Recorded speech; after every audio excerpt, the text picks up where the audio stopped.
सबसे पहले तो मैं आप लोगों को बताना चाहता हूं कि आज सुबह से मेरी आंखें कुछ नमी नमी सी है। आज सुबह से मेरी आंखें कुछ नमी नमी सी है और पता नहीं क्यों ऐसा लग रहा है कि कहीं कुछ कमी कमी सी है। और कमी कमी क्या है? कमी यह है कि जो हमारे देश पर बलिदान हो गए वो वीर सपूत आज हमारे बीच मौजूद नहीं है। लेकिन उन्होंने हमें जाते जाते कुछ कहा था। उन्होंने हमें कहा था कि जब शहीदों की अर्थी उठे धुन से, देश वालों तुम आंसू बहाना नहीं।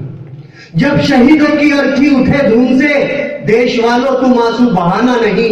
लेकिन जब मनाओ आजाद भारत का दिन, उस घड़ी तुम हमें भुलाना नहीं।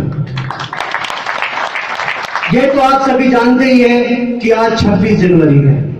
26 जनवरी सन 1950 को हमारा देश गणतंत्र हुआ था, यानी कि हमारे देश में अपने कानून लागू हुए थे। 15 अगस्त सन 1947 को हमारा देश आजाद तो हो गया था, लेकिन इसमें अंग्रेजों के बनाए हुए कानून भी लागू थे। और डॉक्टर भीमराव अंबेडकर और अन्य महापुरुषों ने मिलकर हमारे संविधान को लिखा और आज ही के दिन 26 जनवरी सन 1950 को उसे लागू किया गया। मेरे दोस्तों, आजादी और गुलामी के बारे में हम और आप लोग नहीं जानते कि आजादी क्या होती है और गुलामी क्या होती है, क्योंकि हम और आप लोगों ने आजादी और गुलामी देखी कहां है हमें नहीं मालूम। अगर आजादी या गुलामी के बारे में पूछना है तो कैद में पड़े हुए उस पंछी से पूछिए जो पिंजरे में कैद है। वो बताएगा आपको कि आजादी क्या होती है और गुलामी क्या होती है।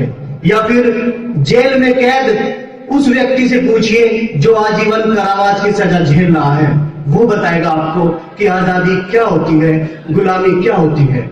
हम और आप लोगों को आजादी और गुलामी के बारे में नहीं पता। हमें तो सिर्फ आज के इस युग में, इस वर्तमान समय में सिर्फ इतना पता है कि ये हिंदू है, ये मुसलमान है, ये सिख है, ये ईसाई है।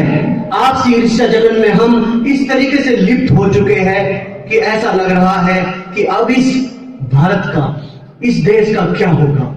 अरे याद कीजिए उन देशभक्तों को जिन्होंने अपने खून का कतरा कतरा हमें आजादी दिलाने के लिए बहा दिया। याद कीजिए और लाला लाजपत राय को जिन्होंने कहा था कि मेरे शरीर पर पड़ी लाठी की एक एक चोट ब्रिटिश सरकार के ताबूत की कील साबित होगी। याद कीजिए सुभाष चंद्र बोस को जिन्होंने कहा था कि तुम मुझे खून दो, मैं तुम्हें आजादी दूंगा। याद कीजिए मौलाना अबुल कलाम आजाद को, याद कीजिए अब्दुल हमीद को, और याद कीजिए ऐसे ही सभी स्वतंत्रता सेनानियों को।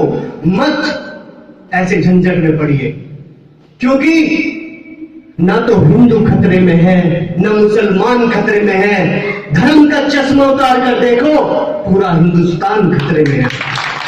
और रही बात मजहब की, मैं मानता हूं कि सबके मजहब अलग अलग है, सबकी मान्यताएं अलग अलग है, लेकिन मजहब जुदा जुदा सही, वतन तो एक है।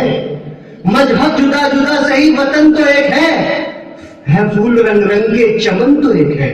फिर आपसी भेदभाव कैसा, ईर्ष्या जलन कैसी? इन सब को मिटाकर एकजुट हो जाओ और आवाज दो कि हम एक हैं, हम एक हैं, हम एक हैं। क्योंकि जब कुदरत ने आप लोगों के साथ नाइंसाफी नहीं की तो फिर आपसी नाइंसाफी क्यों? क्योंकि जब कोई बच्चा अपनी मां के पेट से जन्म लेता है तो उसके माथे पर लिखा रहता है कि ये हिंदू है, मुसलमान है?